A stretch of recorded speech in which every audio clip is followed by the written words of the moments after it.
अस्सलामुअलैकुम, मैं हूं मोहम्मद जुनैद। शाहज़ेब खानज़ादा की गैर मौजूदगी में इस प्रोग्राम की मेज़बानी मैं कर रहा हूं। पाकिस्तान के सियासी मंजरनामे में रिवायती दो हरीफ सियासी जमातें जो इमरान खान के खिलाफ मुत्तहिद हो गई थी, अब वो हुकूमत जाते ही दोबारा एक दूसरे से नबर्द आजमा हो रही हैं। पीपल्स पार्टी और नून लीग ने तहरीक आदम एतमाद के जरिए इमरान खान को हटाकर 16 महीने तक हुकूमत की। उस हुकूमत में मुस्लिम लीग नून के सरबराह शहबाज शरीफ वज़ीर आज़म थे और पीपल्स पार्टी के सरबराह बिलावल भुट्टो वज़ीर ख़ारजा थे। और दोनों सियासी रहनुमा हुकूमती मुद्दत के दौरान एक दूसरे की तारीफ़ें करते थे और एक दूसरे पर एतमाद का इजहार करते थे। मगर हुकूमत जाते ही बिलावल भुट्टो मुसलसल मुस्लिम लीग नून पर आदम एतमाद का इजहार कर रहे हैं और बार बार इशारा दे रहे हैं कि नून लीग जब मुश्किल में होती है तो पैर पकड़ती है, लेकिन मुश्किल से निकलते ही वो गला पकड़ लेती है। पीपल्स पार्टी ने अब ये दावा भी कर दिया है कि मुल्क में मौजूद निगरान हुकूमत में नून लीग के करीबी लोग मौजूद हैं और इस निगरान हुकूमत का नून लीग के लिए रवैया मुख्तलिफ और पीपल्स पार्टी के लिए मुख्तलिफ है और इस हुकूमत के रहते हुए पीपल्स पार्टी को लेवल प्लेइंग फील्ड नहीं दी जा रही। कल इसी प्रोग्राम में पीपल्स पार्टी के रहनुमा खुर्शीद शाह ने कहा कि आसिफ जरदारी नून लीग और नवाज शरीफ से लड़ना नहीं चाहते, लेकिन नून लीग जो करने जा रही है इससे ऐसा ना हो कि पार्टी के अंदर मौजूद खदशात सच साबित हो जाएं। इस वक्त जो केयर टेकर है वो मुस्लिम लीग के बहुत से इम्पोर्टेंट लोग उसके अंदर हैं। जो मौक़िफ़ आपका है या बिलावल भुट्टो साहब का है, वो मौक़िफ़ आसिफ अली जरदारी साहब का तो नहीं है अभी तक सामने आया। उसका तो मौक़िफ़ हमसे भी ज़्यादा अच्छा है। वो लड़ना नहीं चाहते मुस्लिम लीग नून से, नवाज शरीफ के साथ वो लड़ना नहीं चाहते। बिलावल भुट्टो जरदारी साहब ये कहते हैं कि इख्तियार जरदारी साहब को दिया हुआ है, उन्होंने हाथ बांध रखे हैं और अगर नहीं मिलती लेवल प्लेइंग फील्ड तो उनसे कहेंगे फिर मेरे हाथ खोल दें। क्या मुराद है इससे? मेरी रिक्वेस्ट है कि मुस्लिम लीग नून जो कुछ करने जा रही है कि जो मुझे अपनी पार्टी के अंदर ताने दिए जा रहे हैं तो वो सच साबित ना हो, बस उसको उससे मुझे भी बचाए, अपने आप को बचाए। जबकि मुस्लिम लीग नून के रहनुमा ख्वाजा आसिफ ने वाज़ेह किया कि पीपल्स पार्टी की शिकायत से हमारा कोई ताल्लुक नहीं। जो बातें पीपल्स पार्टी पंजाब से मुताल्लिक कह रही है वो सिंध के हवाले से भी कही जा सकती हैं और जब फील्ड ही तैयार नहीं हुई है तो लेवल प्लेइंग फील्ड कैसे हो सकती है? जहाँ पे उनकी शिकायत है उसमें हमारा कोई ताल्लुक नहीं है। जिस तरह वो हुकूमत से अलहदा हुए हैं, हम भी उस तरह हुकूमत से अलहदा हुए हैं। हमारा इस वक्त हुकूमत में कोई अमल दखल नहीं है। सिंध के मुतालिक भी यही कहा जा रहा है कि वहाँ भी चीफ मिनिस्टर जो है अभी पार्टी की क़यादत से पूछे बगैर जो है कोई मेजर डिसीजन नहीं ले पा रही है और वहाँ भी कुछ लोगों के महकमे तब्दील हुए हैं, कुछ लोगों को कई पावर्स कर्टेल की गई हैं या किस पर काटे गए हैं, तो वो भी पीपल्स पार्टी की ख्वाहिश पे जो कुछ हुआ है। ये मैं समझता हूँ कि what they are saying about Punjab the same can be said about Sindh also. Level playing field तो अभी फील्ड तैयार ही नहीं हुई तो लेवल किस तरह होगा? इन बयानात से सवालात उठ रहे हैं कि आइंदा इंतखाबात से पहले ही दोनों सियासी जमातें जो इमरान खान के खिलाफ मुत्तहिद हो गई थी, क्या अब वो एक दूसरे के आमने सामने आ सकती हैं? साथ ही साबिक वज़ीर आज़म शहबाज शरीफ की एक दिन पाकिस्तान में क़याम के बाद लंदन वापसी की खबरें हैं। मुर्तज़ा अली शाह की खबर के मुताबिक जुमे को लंदन में मुस्लिम लीग नून की क़यादत की अहम बैठक होगी जिसमें सिर्फ नवाज शरीफ, शहबाज शरीफ और मरियम नवाज शिरकत करेंगे। इस मीटिंग में नवाज शरीफ की वापसी के हतमी प्रोग्राम के अलावा इलेक्शन से मुताल्लिक़ अहम फैसले मुतवक्के हैं। अब जहाँ पीपल्स पार्टी और नून लीग के तनाज़ात जोर पकड़ रहे हैं तो वहीं इमरान खान के खिलाफ दबाव मज़ीद बढ़ता जा रहा है, क्योंकि चेयरमैन इमरान खान के खिलाफ दर्ज 9 मई के मुकदमात में बगावत की दफ़ा भी शामिल कर दी गई है। SSP इन्वेस्टिगेशन लाहौर ने दावा किया है कि चेयरमैन PTI के खिलाफ बगावत पर उकसाने और मनसूबाबंदी के शवाहिद मिले हैं और चालान जमा करवाने से पहले प्रोसिक्यूशन के तमाम एतराज़ात दूर कर दिए गए हैं। इमरान खान समेत तमाम मुल्ज़िमान के चालान में बगावत की दफ़ात शामिल कर दी गई हैं और 9 मई के तमाम मुकदमात में दफ़ा 120B लगा दी गई है। इसी सारे मामले पर हम बात करेंगे सीनियर सहाफ़ी उमर चीमा से। उमर साहब, बात तो यहाँ से शुरू हुई थी सियासी सवालात पर कि बिलावल भुट्टो के बयानात आ रहे हैं इख्तलाफात से मबनी, लेवल प्लेइंग फील्ड नहीं दी जा रही। खुर्शीद शाह साहब जब बात हुई तो बात से बात निकलती चली गई, उन्होंने तो बेतहाशा इल्ज़ामात लगा दिए। यानी उनकी बात का खुलासा ये था कि इस वक्त जो मौजूदा निगरान सेटअप है वो दरअसल नून लीग की हिमायत से बना हुआ सेटअप है या उनके लोगों पर मबनी वो सेटअप है। क्या हो रहा है वफाकी दारुल हुकूमत में इस वक्त जिसकी वजह से इस तरह के इख्तलाफात भी बढ़ रहे हैं? क्या आगे ये बढ़ते चले जाएंगे? जुनैद, जहाँ तक आपने बात की कि जो केयर टेकर सेटअप है उसमें नून लीग को हिस्सा मिला है, अगर उसकी बात की जाए तो मेरे ख्याल 2 ऐसे लोग हैं, जिस तरह अहद चीमा हैं और दूसरे फ़वाद हसन फ़वाद हैं, यानी कि इनका आहत चीमा जो हैं उन्होंने भी काम किया हुआ है नून लीग की लीडरशिप के साथ, फवाद हसन फवाद ने भी किया हुआ है। अच्छा, दूसरी तरफ अगर देखें तो पीपल्स पार्टी के भी एक वज़ीर हैं जो जलील अब्बास जिलानी साहब हैं, वो पीपल्स पार्टी के इनफैक्ट कैंडिडेट थे प्राइम मिनिस्टर के, तो जो कि वो नहीं बने तो वो वज़ीर तो बन गए। असल मसला जो है वो ये नहीं है कि जो फेडरल केयर टेकर सेटअप है उसमें किसको कितना हिस्सा मिला है, और ना ही ये सेटअप कोई बहुत अहम किरदार अदा कर सकता है कि इलेक्शन जितवाने में। जो ओवरऑल हमारी जो एक फ़ज़ा बनी हुई है और जो एक तासर है, पहली बात तो जब ये पीडीएम की गवर्नमेंट थी, एक आम तौर पे मीडिया में ये बात चल रही होती थी कि जो बिलावल भुट्टो हैं उनको नए अगले वज़ीर-ए-आज़म के लिए तैयार किया जा रहा है, लेकिन बाद में पता चला कि नहीं, वज़ीर-ए-आज़म के लिए वही नवाज शरीफ जो हैं उनको वो तैयार किए जा रहे हैं कि वो दोबारा से वज़ीर-ए-आज़म बनेंगे। और ये एक इस्टेब्लिशमेंट को ये ख्याल है कि 2018 में उनके साथ काफ़ी ज़्यादती हुई, तो अभी हम उनका अजाला इसी तरह करेंगे कि उनको ही चांस मिलेगा।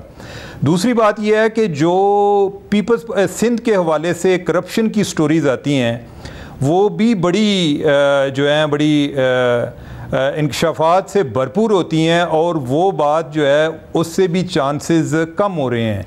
और ये जो लेवल प्लेइंग फील्ड के हवाले से है वो पीपल्स पार्टी को इधर मरकज़ से ज़्यादा उन्हें इस टाइम सिंध की फ़िक्र पड़ी हुई है, क्योंकि कोई मनसूबाबंदी ऐसी भी हो रही है कि जिसमें जो पीपल्स पार्टी के ख़िलाफ़ जमातें हैं, जिस तरह MQM है या GDA है या JUIF है मौलाना फजलुर रहमान की, और PMLN मिलके कोई ये मिलकर कोई इलेक्शन लड़ेंगे या इनकी कोई सीट एडजस्टमेंट होगी। और अगर वो हुकूमत बनाने में कामयाब नहीं भी होते तो एटलीस्ट वो एक स्ट्रॉन्ग अपोजिशन के तौर पे इमर्ज होंगे कि पीपल्स पार्टी फिर उधर सिंध में ही उलझी रहेगी, उसको मरकज़ की भी फ़िक्र नहीं होगी।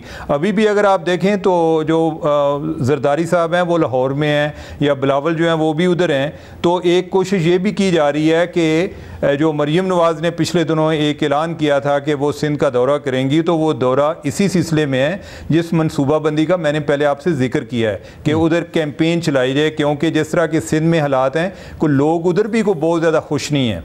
तो वो ये चाह रहे हैं कि चलें, और नहीं तो कम अज़ कम सिंध तो हमें बच जाए, उधर जो अगर लेवल प्लेइंग फील्ड दूसरों को ना मिल जाए कि जो बाकी जिस अलायंस का मैं जो आगे बनता हुआ अलायंस नज़र आ रहा है उसका मैंने जिक्र किया है। एक तो वो चीज़ें हैं जो ये पीपल्स पार्टी के लिए मुश्किलात पैदा ना हो। एक तो वो मामला है जो सामने हैं, आप भी उसमें से कुछ चीज़ों का जिक्र कर रहे हैं। कुछ पसे पर्दा ऐसे कोई फैसले किए गए हैं पिछले चंद हफ्तों में जिसकी वजह से पीपल्स पार्टी की बेचैनी या बेयकीनी बढ़ रही है और इसी वजह से उनके एतराज़ात सामने आना शुरू हो गए, एक बात। और ये खबर जिसका हमने अभी जिक्र भी किया, जियो न्यूज़ के नुमाइंदे लंदन में मुर्तज़ा अली शाह के हवाले से खबर है कि नवाज शरीफ के लिए एक अहम पैगाम शहबाज शरीफ के पास है, इसीलिए अब वो दोबारा फ़ौरन लंदन जाएंगे। देखें, जो पहला आपने जिक्र किया, आपके नॉलेज में होगा कि जो पहले इनके लोग पीपल्स पार्टी या पीपल्स पार्टी के लोग या उनके जो करीबी रुफ़का हैं उनको जो नो फ्लाई लिस्ट पे डाला गया, और जिस तरीके से उधर अपॉइंटमेंट्स हुई, मैं आपको ये बता सकता हूँ कि जब चीफ़ सेक्रेटरी की अपॉइंटमेंट हुई तो इस मामले में मुराद अली शाह की जो केयर टेकर प्राइम मिनिस्टर हैं इनके साथ तलही भी हुई है इस मामले पर, यानी कि उन्होंने एहतजाज किया कि आप हमारे बंदों को हटा के या दूसरे लगा रहे हैं या हमारी मर्ज़ी के नहीं लगा रहे। इसी तरह जो IG हैं सिंध के राजा रिफत, वो भी बड़े निडर किस्म के, बड़े सख्त किस्म के ऑफिसर हैं। अगर आपको याद हो तो एक दफ़ा उन्होंने साकिब अंसार की कोर्ट में उनको डेयर किया था, चैलेंज किया था। साकिब अंसार ने उनको थ्रेट भी किया था, उन्होंने कहा जी आप मेरा यूनिफॉर्म उतार दें, लेकिन मैं जो बात कर रहा हूँ आप मेरे पे गलत इल्ज़ाम लगा रहे हैं। तो वो इस तरह के ऑफिसर हैं। तो एक तो इनको ये चैलेंज आ रहा है, लेकिन एट द सेम टाइम वो चैलेंज को किसी हद तक न्यूट्रल भी करते हैं। आपके नॉलेज में होगा कि जो यूनुस डागा हैं उनसे पिछले दिनों फाइनेंस का चार्ज वापस ले लिया गया, और वजह क्या थी कि उन्होंने कुछ अकाउंट्स ऑफिसर चेंज किए थे जिसकी वजह से इतना रिएक्शन आया। और जब यूनुस डागा जो हैं उन्होंने कुछ लोगों से बात की थी कि मुझे क्या करना चाहिए, अगर कोई इसी तरह का मामला है तो मुझे फिर ना लगाते। उन्होंने कहा जी आप जो वज़ीर आला हैं उनसे बात करें। वो जो मकबूल बाकर साहब के पास गए तो उन्होंने कहा कि मैंने सोचा कि मैं ये चार्ज अपने पास ही क्यों ना रख लूँ, हालांकि मकबूल बाकर साहब जो हैं उनका फाइनेंस का कोई ऐसा एक्सपीरियंस नहीं है। तो उन्होंने कहा यूनुस डागा ने कि अगर यही करना था तो फिर मुझे ये चार्ज देने की क्या ज़रूरत थी? ये तो मेरे लिए एक एम्बेरसमेंट भी है और ओवरऑल ये एक गलत मैसेज है। हालांकि इतनी ज़्यादा उधर सिंध में कोई खौफ व खरास फैल गया था, ये मुख्तलिफ इस तरह के जो धंधों में इन्वॉल्व लोग हैं, बल्कि एक को म्यूनसिपल कमेटी के नौशहर फ्रेज में किसी एक सीनियर अहदेदार ने इसलिए रिज़ाइन कर दिया कि उसे ये डर था जी कि पिछले जो 3-4 माह में जो अखराजात हुए हैं मुझे तो पता ही नहीं है कि वो किस तरह हुए हैं, किसने अथोराइज़ किया है, तो मैं भी काबू आ जाऊँगा। तो वो जो परेशानी थी वो यूनुस डागा के जाने के बाद वो फिर से एक जो है वो कम होना शुरू हो गई। एक तो ये अभी चीज़ें उधर चल रही हैं, अभी बड़ी बम्पी किस्म की राइड है कि वो पता नहीं चल रहा कि जो सिंध में या कराची में जिसको निज़ाम का नाम देते हैं, सिस्टम का नाम देते हैं, जिससे मतलब ये है कि जो आसिफ जरदारी साहब या उनके करीबी रुफ़का ने जो लोग मुख्तलिफ जगहों पर लगाए हैं उनको इधर उधर रीशफल करने से या हटाने से उनका सिस्टम जो है वो किस हद तक मुतासर होगा। एक तो ये चैलेंज, दूसरा जो सियासी चैलेंज मैंने आपको बताया कि उधर सिंध में जो अलायंस क्रिएट किया जा रहा है, ये चीज़ है। बाकी जो आपने उधर का जिक्र किया लंदन में मीटिंग का, तो उसमें मेरा ख्याल है कि एक तो जो मियां नवाज शरीफ है उसकी वापसी के हवाले से को प्लानिंग होगी, दूसरा जो उनकी सिंध की क़यादत है उसकी तरफ से ये दबाव बहुत ज़्यादा बढ़ रहा है कि मरियम को उधर सिंध में विज़िट कराएं ताकि लोगों में एक ये तासर फैले कि नवाज शरीफ जो हैं वो इधर अब वो वाली सूरत हाल नहीं है जो एक मसालियत वाली पॉलिसी है उसके तहत ये फील्ड जो है वो पीपल्स पार्टी के लिए ही खुला नहीं छोड़ेंगे, बाकी लोग जो हैं वो भी इलेक्शन लड़ने जा रहे हैं। तो मेरे ख्याल इन इश्यूज़ की वजह से एक काफ़ी एक परेशानी चल रही है पीपल्स पार्टी की क़यादत में। जहाँ तक उमर चीमा बात कर रहे थे, बहुत से ऐसे मामलात से पर्दा उठ रहा है जिनके बारे में खुलकर बात नहीं की जा रही सियासी जमातों की जानिब से और पीपल्स पार्टी के एतराज़ात में भी, लेकिन उनकी हकीकत सामने आ रही है। इसी बारे में हम बात करेंगे सीनियर तजज़ियाकार मुनीफ फारूक से। मुनीफ साहब, शुक्रिया आपके वक्त का। बात जिस दिन ये की गई और ख़बर आई जब इजलास हो रहा था पीपल्स पार्टी का कि मुस्लिम लीग नून बुरा वक्त हो तो पैर पकड़ लेती है और अच्छा वक्त हो तो या बुरा वक्त गुजर जाए तो फिर गला पकड़ लेती है, तो ये इख्तलाफात संगीन होते चले जा रहे हैं। इसकी बहुत ही वजूहत तो अब सामने आई हैं, लेकिन क्या ये सिर्फ इस वजह से है कि इंतखाबी दंगल आना है, इलेक्शन की तारीख का ऐलान होना है, इस सब की ये वजह है, या इससे कुछ बहुत ज़्यादा बड़ा हो रहा है? बहुत शुक्रिया जुनैद साहब। देखिए, मेरे ख्याल में ये एक बड़ा सिंपलिस्टिक व्यू होगा जो हम आमतौर पर लेते हैं कि क्योंकि इंतखाबात करीब आ रहे हैं लिहाजा टेम्परेचर बढ़ाया जा रहा है। बेसिकली ऐसा नहीं है। असल में मसला ये है कि पाकिस्तान पीपल्स पार्टी को ये एहसास शिद्दत से हो रहा है कि पहले 14 महीने की डिस्पेंसेशन तो ठीक थी, लेकिन उनको ये लगता था कि आइंदा आने वाले इंतखाबात में भी जो भी हुकूमती एक शक्ल बनेगी उसके अंदर बिलावल भुट्टो जरदारी साहब एक स्ट्रॉन्ग कंटेंडर के तौर पर सामने आएंगे वज़ीर आज़म के ओहदे के लिए। और पीपल्स पार्टी को ये महसूस भी हो रहा था कि बिलावल भुट्टो जरदारी साहब ने अपना स्टेचर उनको ऑलरेडी था, उन्होंने दुनिया को भी बता दिया बहैसियत वज़ीर ख़ारजा, तो ही इज़ ऑल सेट।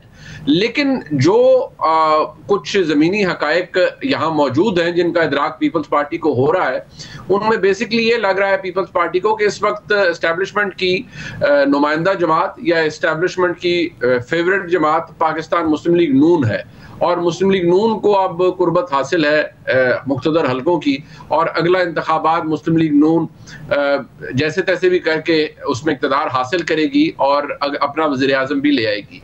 यहाँ तक तो चले शायद काबिल बर्दाश्त हो पाकिस्तान पीपल्स पार्टी के लिए, लेकिन कुछ मामलात ऐसे हैं जिससे पाकिस्तान पीपल्स पार्टी खुद हैरत में मुब्तला है। यानी इस वक्त निगरान हुकूमत है, लेकिन एहतसाब का अमल शुरू हो गया है। बहुत से लोग पाकिस्तान पीपल्स पार्टी के नो फ्लाई लिस्ट के ऊपर चले गए हैं। सिंध बिल्डिंग कंट्रोल अथॉरिटी के लोगों को गिरफ्तार किया जा रहा है। इस तरह से और बहुत सी चीजें ऐसी हैं जिनका ताल्लुक पाकिस्तान पीपल्स पार्टी किसी बड़ी साजिश से या किसी बड़ी कॉन्स्पिरेसी से जोड़ रही है। और पीपल्स पार्टी की क़यादत को भी ये लगता है कि ये सब कुछ दिखावे के लिए नहीं है, असल में ये सब कुछ पाकिस्तान पीपल्स पार्टी को फर्दर मार्जिनलाइज करने के लिए किया जा रहा है।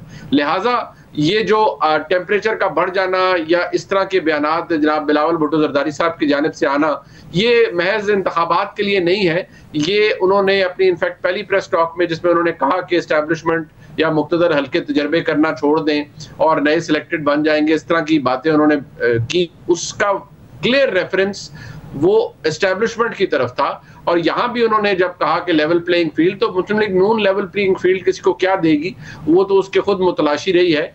असल में लेवल प्लेइंग फील्ड वो एस्टेब्लिशमेंट से मांग रहे हैं और मेन झगड़ा भी अब यही है कि इक़्तिदार की बंदर बांट का। और पाकिस्तान पीपल्स पार्टी को ये लग रहा है कि उनके हाथ फिलहाल कुछ नहीं आता नजर आ रहा। तो मुनीफ साहब, जब पीपल्स पार्टी की तरफ से ये भी कहा गया कि अगर नवाज शरीफ मुल्क में मौजूद होते तो इस तरह के रवैये के बरक्स होती सूरत हाल, यानी जो मौजूदा क़यादत है शहबाज शरीफ साहब और उनकी टीम, उनसे उन्हें शिकायत ज़्यादा थी। नवाज शरीफ साहब की वापसी में अभी भी कोई अगर मगर है या वो आपको हतमी लग रही है? चूँकि 1 महीने वहाँ रुके शहबाज शरीफ, अब खबर आ रही है कि एक वापसी के 1 दिन बाद ही वो दोबारा जाएंगे और फिर मुशावरत होगी और कोई पैगाम भी वो पहुँचाएंगे नवाज शरीफ को। देखिए, पैगाम आमतौर पर ऐसी सूरत हाल में कहाँ से जाता है? पैगाम मुख्तदर हलकों की जानिब से जाता है। तो जिस तरह हम अंग्रेजी में कहते हैं लेट्स नॉट फूल आवरसेल्व्स, यहाँ ज़मीनी हकायक यही हैं और इनका इदराक सबको है। मियां नवाज शरीफ साहब वापस आएंगे और अब अगर उन्होंने अपने आने की तारीख, अल्लाह ताला उनको सेहत अता फरमाए और वो माशाल्लाह सेहतियाब हैं और आने के लिए बिल्कुल तैयार हैं, तो मुझे लगता है कि अब उनका प्लान तो डिले नहीं होगा। और ऐसी सूरत हाल में वो जितनी मेहनत इस वक्त मरीम नवाज शरीफ साहबा कर रही हैं, हमजा शहबाज शरीफ साहब कर रहे हैं, वर्कर कन्वेंशन हो रहे हैं, लोगों को, यूथ विंग को मोबिलाइज किया जा रहा है, ये सब कुछ इसलिए किया जा रहा है कि एक बहुत बड़ा शो क्रिएट किया जाए मियां नवाज शरीफ साहब की वापसी के ऊपर, ताकि ये इंप्रेशन मिले कि मुस्लिम लीग नून आज भी बहुत ही एक नुमाइंदा जमात है और बहुत मजबूत जमात है।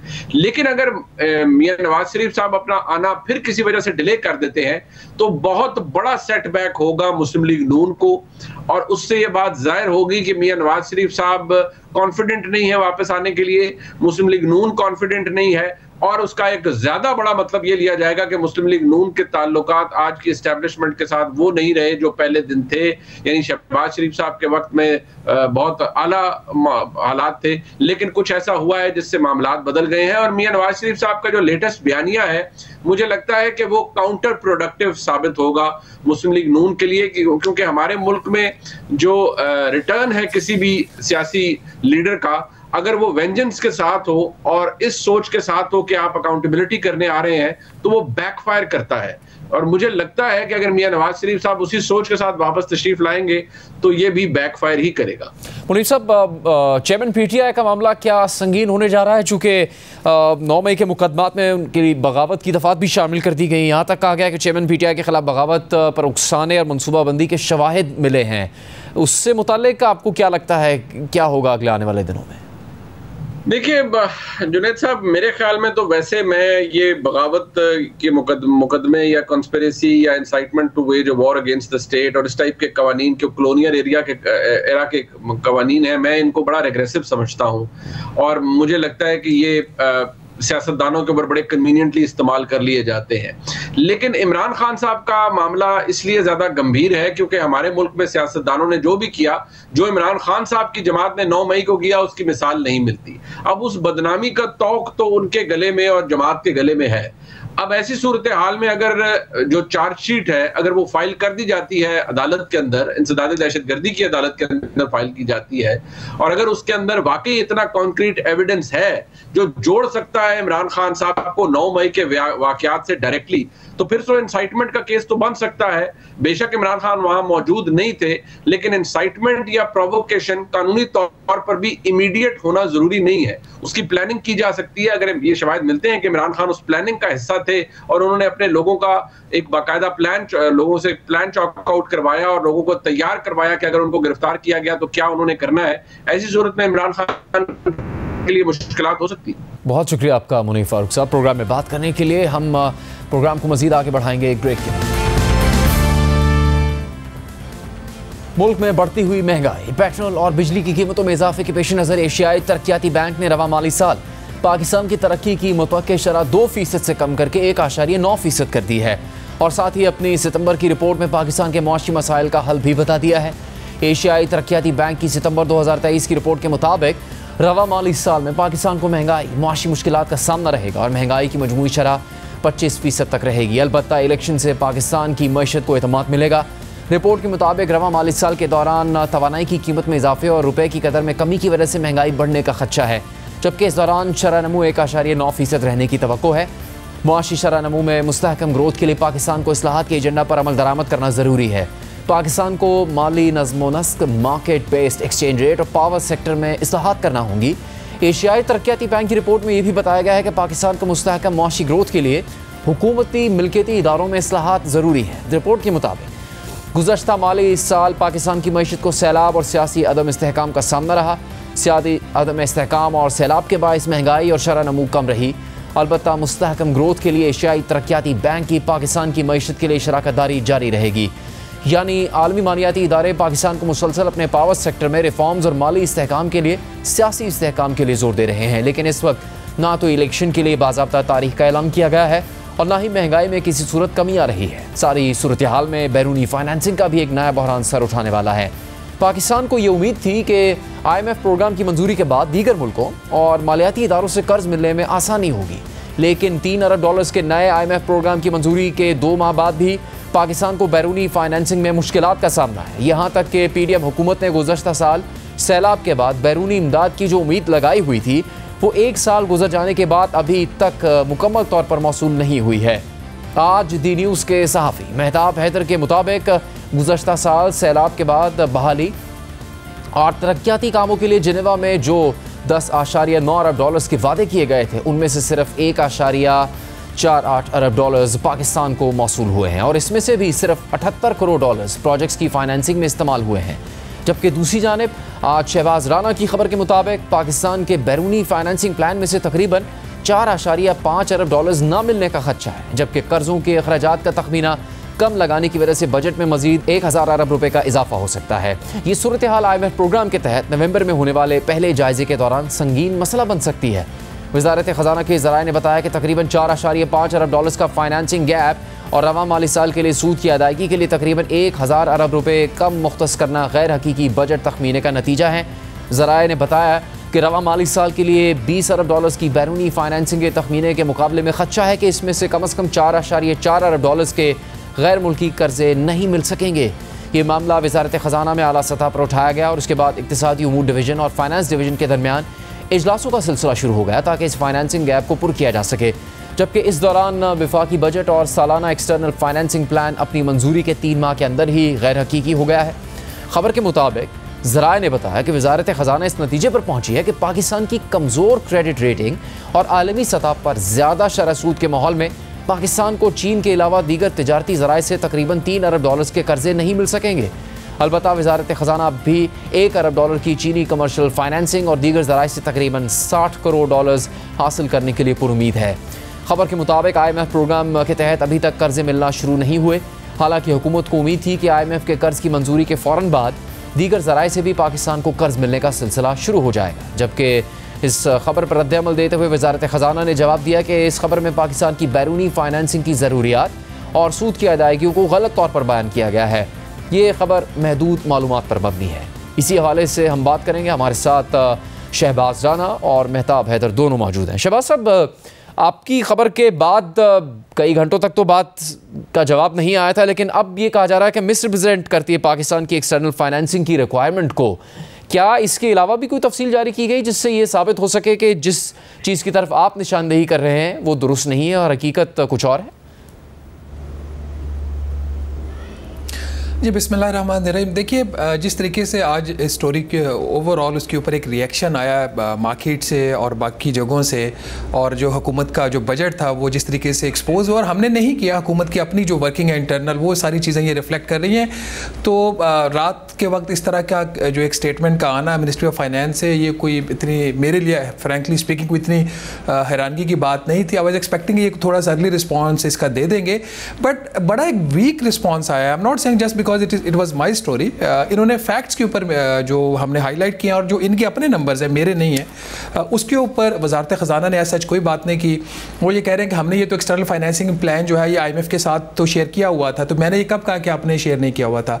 मेरा पॉइंट ये था कि आपने वो जो रफली $20 अरब का आपका प्लान था, आपके अपने जो इंटरनल आपकी जो डिस्कशन है उसमें ये बात सामने आई कि तकरीबन $4.4 अरब उसमें से नहीं हासिल हो सकेगा बिकॉज ऑफ दी वेरियस जो सर्कमस्टांसेस अभी जो प्रिवेल कर रहे हैं पाकिस्तान में और दुनिया में। तो उस चीज़ के ऊपर तो वजारत ख़जाना ने बिल्कुल कोई कमेंट नहीं किया। और दूसरा जो एक इसके अंदर इशू था, और जो मैंने उस वक्त बजट में भी, बजट के जब नंबर्स रिपोर्ट हो रहे थे बजट आने से पहले, और मैंने उस वक्त भी ये हाईलाइट किया था कि वजारत ख़जाना के अंदर एक डिस्कशन चल रही है कि जो एक्चुअल जो नंबर है डेट सर्विसिंग का वो कितना दिखाया जाए बजट डॉक्यूमेंट्स में। इन्होंने 7.3 ट्रिलियन रुपीस दिखाया था, हमने उस वक्त भी लिखा था कि 7.3 से 7.6 ट्रिलियन की बात हो रही है और ये नंबर ये अंडरस्टेटेड होगा, और वही हुआ। खुद अब इनके अपने नंबर्स अब सामने जो इंटरनली आ रहे हैं, वो जो नंबर 7.3 ट्रिलियन कर्जों के ऊपर सिर्फ सूद की अदायगी का था, वो इन्होंने 18% शरह सूद के ऊपर लिया था।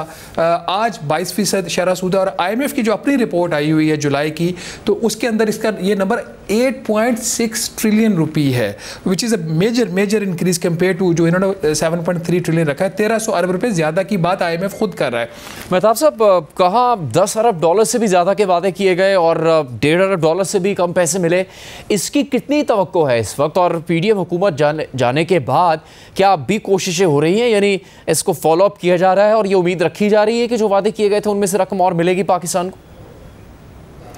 देखिए, बुनियादी तौर पर ये जब बजट मेकिंग का प्रोसेस हो रहा था तो तवक्को यही थी कि ये जो जिनीवा प्लेजेस हैं इनमें से अमाउंट हम डिसबर्स करवाने में कामयाब हो जाएंगे, लेकिन weak institutions, lack of coordination, executing agencies की तरफ से पूरी तरह से अपना होमवर्क और जो स्पेड वर्क है वो ना होना, ये सारी वो वजूहात हैं कि जिसकी वजह से अगर आप प्रोजेक्ट फाइनेंसिंग, चूँकि प्रोजेक्ट फाइनेंसिंग में आप डिलीवर करेंगे वो इंफ्रास्ट्रक्चर के प्रोजेक्ट्स पे, तो उसके बाद ही वो डिसबर्समेंट होगी।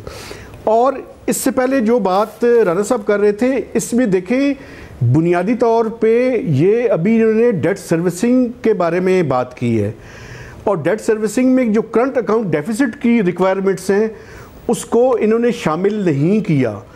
तो अगर करंट अकाउंट डेफिसिट IMF के मुकाबले 6 बिलियन डॉलर्स है, आप उसको सप्रेस करके 4 या 5 बिलियन डॉलर्स भी उसके अंदर ले आते हैं, तो ये उससे एडिशनल रिक्वायरमेंट होगी जो कि गैप अभी नज़र आ रहा है। तो बेसिकली मेरा ख्याल ये है कि इनको रियलिटी को तस्लीम कर लेना चाहिए, और इंटरनल वर्किंग में भी इस बात को यानी मैं तायद कर सकता हूँ कि ये जो 7.3 ट्रिलियन रुपीस की डेट सर्विसिंग इन्होंने रखी हुई है इन रुपी टर्म्स, ये हर सूरत में, मैंने भी 10 दिन पहले इस पर स्टोरी की कि ये 8 ट्रिलियन को हर सूरत में एक्सीड कर जाएगी, और IMF का भी 8.6 है। तो बुनियादी तौर पे हकायक को ना छुपाएं, बल्कि उसके मुकाबले में जो कोई अगर इनके पास प्लान्स हैं वो कम से कम सामने रखें। इस टाइम एक तो प्लान्स भी सामने नहीं है और कम्युनिकेशन की जो स्ट्रैटेजी है वो भी सामने नहीं है। आप इससे अंदाज़ा लगा लें कि आज स्टैंडिंग कमेटी ऑन फाइनेंस की मीटिंग थी, उसमें फाइनेंस मिनिस्टर साहिबा ये कमिटमेंट करके गई थी कि अभी मैं नई आई हूँ, जो लास्ट मीटिंग हुई थी आज से 20-25 दिन पहले, कि मैं इस मीटिंग में आऊँगी और आपको ब्रीफ करूँगी। आज senators irrespective of political divide वो भी इस पे शोरो गौगा करते रहे कि फाइनेंस सेक्रेटरी तो मौजूद थे, ना फाइनेंस मिनिस्टर थी और ना SAPM ऑन फाइनेंस थे।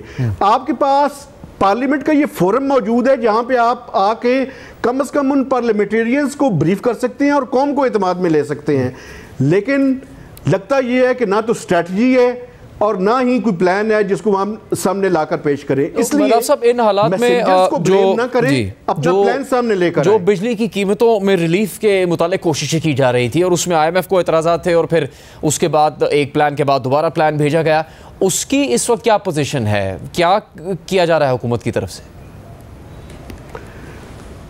देखें, बुनियादी तौर पे उस पे चूँकि रिकवरी इनकी जो है वो ज़्यादा हो गई जितनी ये एक्सपेक्ट नहीं कर रहे थे, तो मैं नहीं समझता कि उसमें आगे कोई चीज़ बढ़ने के काबिल है। और IMF की तरफ से जो अल्टरनेट चीज़ें इनके पास बयान की जा रही हैं वो हुकूमत की उस हद तक विल नहीं है इस केयर टेकर सेटअप की, नहीं लगता कि वो उनको इम्प्लीमेंट कर सके, तो वो बात वहीं पे ख़त्म होगी। इसीलिए आप ये देखिए कि अगर ये रिलीफ का एक छोटा सा इशू IMF के साथ तय करने के काबिल नहीं है तो आइंदा आने वाला जो मुकम्मल रिव्यू होगा जो सितंबर के डेटा की बुनियाद पे होगा, जिसमें ना तो NIR का टारगेट जो है वो पूरा हो रहा है, ये फिजिकल साइड पे भी स्लिपेजेस एक्सटर्नल डेट सर्विसिंग की वजह से नज़र आ रही हैं। तो बुनियादी और फिर FBR का इस महीने का टारगेट एक बहुत बड़ा चैलेंज है, शायद वो तो नियर टू उसके करीब पहुंच जाएं, लेकिन ये बड़ा चैलेंज है। और ये जो एक्सटर्नल फाइनेंसिंग का गैप है, पिछला IMF का प्रोग्राम भी इस वजह से कंप्लीट नहीं हुआ था और लग ये रहा है कि ये एक मेजर इशू जो है वो बनकर सामने आएगा। तो शहबाज साहब, अभी जो नंबर्स हैं और इस वक्त जो पोजीशन है उससे लग रहा है कि किसी किस्म का रिलीफ दे सकेगी ये निगरान हुकूमत बिजली की कीमतों में? देखिए, वो बात अब मेरा ख्याल अब ख़त्म हो जानी चाहिए बिजली के बिलों के हवाले से। रिलीफ, एक तो वो रिलीफ था नहीं, वो यही कोशिश थी कि जो 200 यूनिट्स के जो कंज्यूमर्स हैं उनके लिए 3 एक साथ कर दी जाएं। अब वक्त गुजर चुका है, लोगों ने कर्जा लेके जैसे भी मांग कर या अपनी कुछ चीज़ें बेच कर उन्होंने अपने बिल्स अदा कर दिए। अब कौन सी रिलीफ पीछे रह गई है? और कोई जो इन्होंने एक कोई मीनिंगफुल काम जो अगर ये हुकूमत कर सकती थी केयर टेकर के, वो जो फ्री बिजली ये दे रहे हैं मुख्तलिफ लोगों को, ख़ास तौर पर जो एम्प्लॉइज़ हैं पावर डिस्ट्रीब्यूशन कंपनीज़ के, उनको मोनेटाइज कर देते या उसमें से कम से कम जो ऑफिसर्स की कैटेगरी है वो वापस कर लेते। वो भी ये करने के काबिल नहीं है। और IMF ने बजाय कि ये तो रिलीफ लेने गए थे, वो वहाँ पे उन्होंने 4 शराइत और लगा दी जो मैंने उस वक्त रिपोर्ट भी किया था कि आप गैस की कीमतों में भी इजाफा करोगे, आप चोरी भी रोकोगे, आप जो weighted average cost of gas है जो इंपोर्टेड LNG हम करते हैं उसकी प्राइस भी उसका फार्मूला सेट करोगे ताकि जो डोमेस्टिक आपकी गैस है उसमें उसकी कीमत को शामिल कर सको। तो ये तो एक चीज़ लेने गए थे, उन्होंने 4 चीज़ों की और लिस्ट इनके हाथ में थमा दी और वो भी समरी जो है वो प्राइम मिनिस्टर लेके बैठे हुए थे। फिर वो वापस आई, उसके ऊपर ऑब्जेक्शन लगे पेट्रोलियम डिवीजन की तरफ से।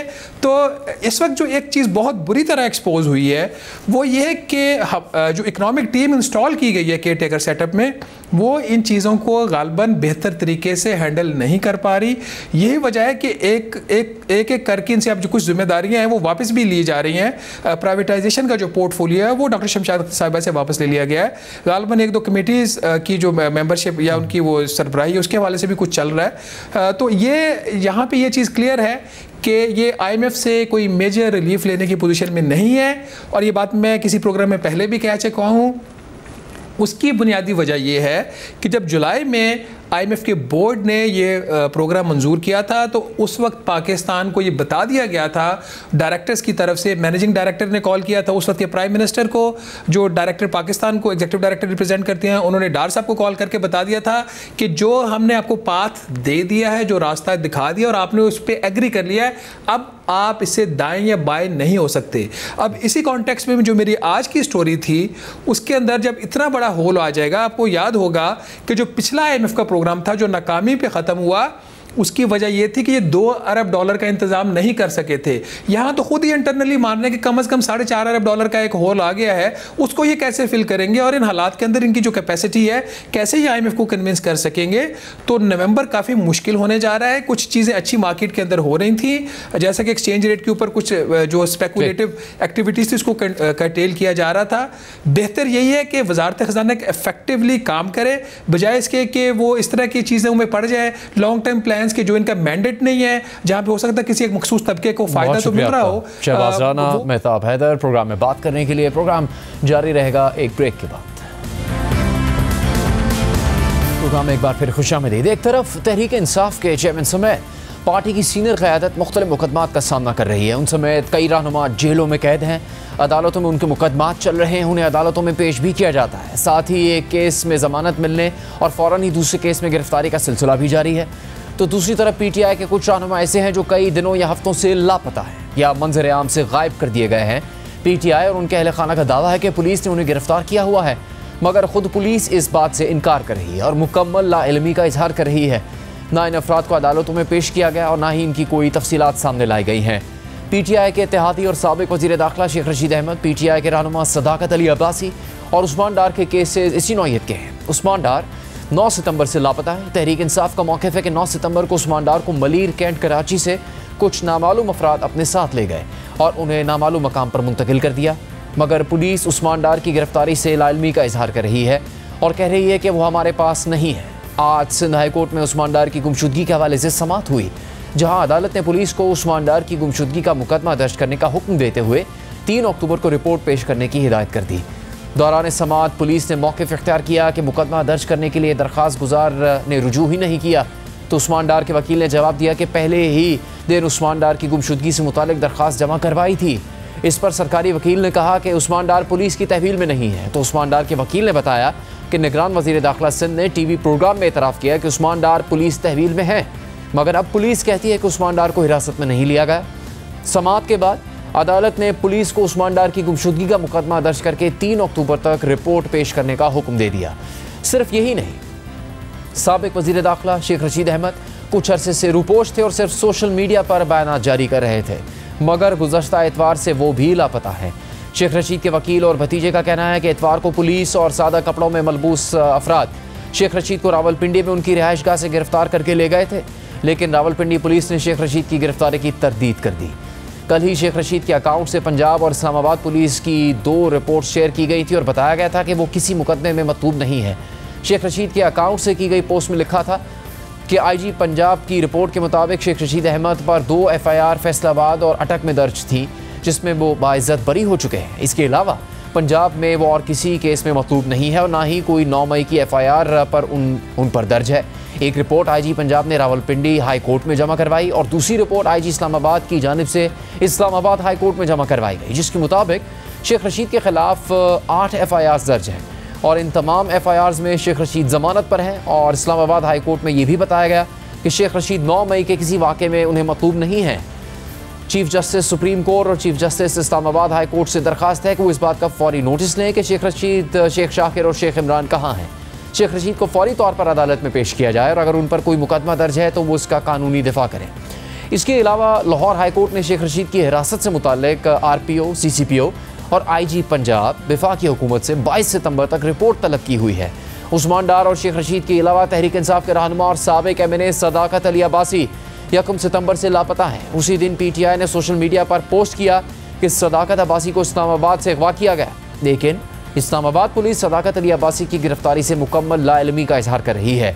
यूँ वो पिछले 20 दिन से गायब है। 13 सितंबर को इस्लामाबाद हाई कोर्ट में सदाकत अली अब्बासी के केस की समाअत हुई थी, तो जस्टिस तारिक महमूद जहांगीरी ने पुलिस पर बरहमी का इजहार करते हुए कहा था कि कैसे मुमकिन है एक बंदा रेड जोन में पार्लियामेंट लॉजिस से उठाया गया, अभी तक इंक्वायरी मुकम्मल नहीं हुई, 13 दिन से बंदा गायब है और किसी को कुछ इल्म नहीं, बगैर किसी मुकदमे के उठा लिया जाता है। कुछ ख्याल करें, कम से कम किसी मुकदमे में तो डालते।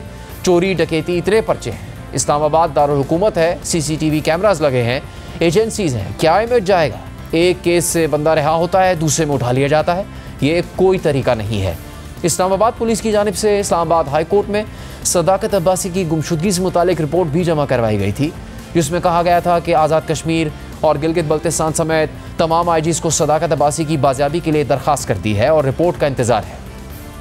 इसके अलावा MI, ISI और IB के डायरेक्टर जनरल्स की रिपोर्ट्स का इंतजार है। FIA की जानिब से भी सदाकत अब्बासी की बाजियाबी की रिपोर्ट ज़ेर इल्तिवा है। साथ ही सदाकत अब्बासी की लोकेशन ट्रेस करने के लिए दरख्वास्त पर अमल दरामद का इंतजार है। पुलिस रिपोर्ट के मुताबिक सदाकत अब्बासी को कहाँ से अगवा किया गया और कहाँ लेकर गए अभी तक मालूम नहीं हो सका। इस्लामाबाद हाई कोर्ट में सदाकत अब्बासी के केस की मजीद समाअत 26 सितंबर को होनी है, लेकिन आज इस्लामाबाद की सेशन अदालत में चेयरमैन PTI के वकील नईम पंजोता का कहना था कि मुल्क में जो प्रेस कॉन्फ्रेंस करे उसको छोड़ दिया जाता है। शेख रशीद की प्रेस कॉन्फ्रेंस नहीं आई, जिसके बायस वो मंजर आम पर नहीं आए।